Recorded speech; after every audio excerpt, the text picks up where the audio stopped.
நீங்கள் அறிந்தீர்களா? 1970ஆம் ஆண்டில் குஜராத்திலுள்ள மிதாபூர் தொழிற்சாலையில் டாடா கெமிக்கல்ஸ் நீர் பற்றாக்குறை சிக்கலை சந்தித்தது. அதற்குப் பதிலாக அவர்கள் கடல் நீரை மாற்று மூலமாக பயன்படுத்தினர்.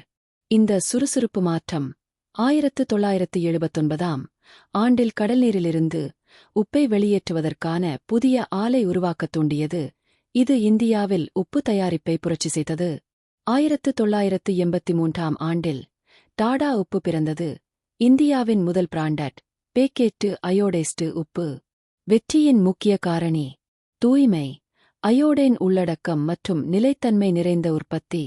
டாடா உப்பு நீர் சிக்கலை குறிப்பிட்டதற்கு அப்பாற்பட்டு இந்தியாவின் உப்பு தொழில்துறையை மாற்றியது. சவால்களை வாய்ப்புகளாக மாற்றுவது என்றால் இதுதான்.